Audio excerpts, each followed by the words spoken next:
हमला करने की कई बार कोशिश की, बार बार उसने हमें टारगेट किया, लेकिन पाक के नापाक इरादे हर बार नाकाम हो गए।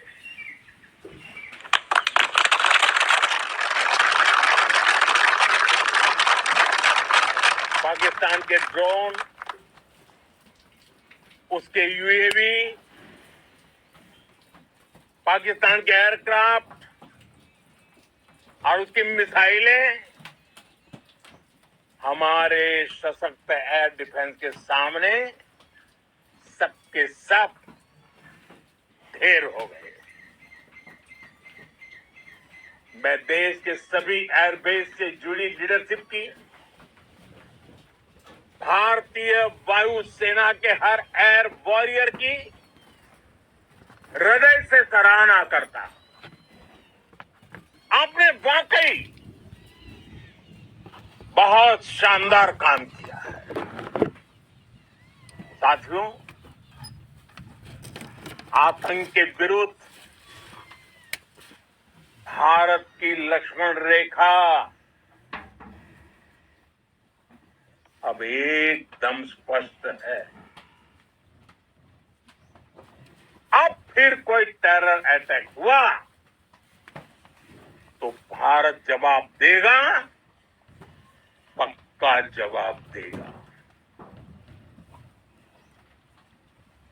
ये हमने सर्जिकल स्ट्राइक के समय देखा है, एयर स्ट्राइक के समय देखा है, और अब तो ऑपरेशन सिंदूर भारत का न्यू नॉर्मल है। और जैसा मैंने कल भी कहा, भारत ने अब 3 सूत्र तय कर दिए हैं। पहला, भारत पर आतंकी हमला हुआ, हम अपने तरीके से, अपनी शर्तों पर, अपने समय पर जवाब देंगे। दूसरा, कोई भी न्यूक्लियर ब्लैकमेल भारत नहीं सहेगा। तीसरा, हम आतंक की सरपरस्त सरकार और आतंक के आकाओं को अलग अलग नहीं देखेंगे। दुनिया भी भारत के इस नए रूप को, इस नई व्यवस्था को समझते हुए ही आगे बढ़ रही है। भारत माता की! भारत माता की!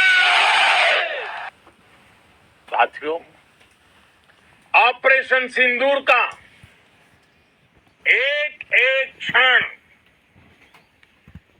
भारत की सेनाओं के सामर्थ्य की गवाही देता है। इस दौरान हमारी सेनाओं का कोऑर्डिनेशन वाकई में कहूंगा शानदार। पाकिस्तान की लाख कोशिश के बाद भी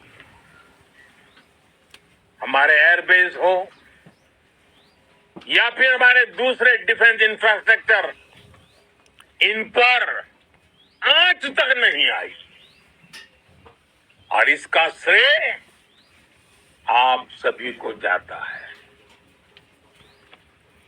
और मुझे गर्व है आप सब पर।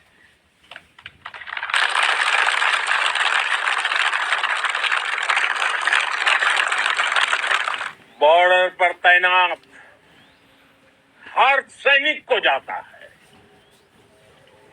इस ऑपरेशन से जुड़े हर व्यक्ति को उसका श्रेय जाता है। साथियों, आज हमारे पास नई और कटिंग एज टेक्नोलॉजी का ऐसा सामर्थ्य है जिसका पाकिस्तान मुकाबला नहीं कर सकता। हमें लगातार मुस्तैद रहना है, हमें तैयार रहना है, हमें दुश्मन को याद दिलाते रहना है, ये नया भारत है। ये भारत शांति चाहता है,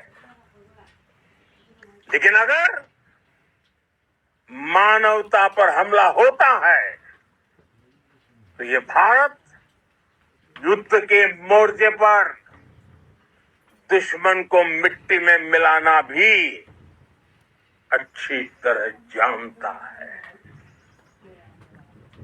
इसी संकल्प के साथ आइए एक बार फिर बोले, भारत माता की।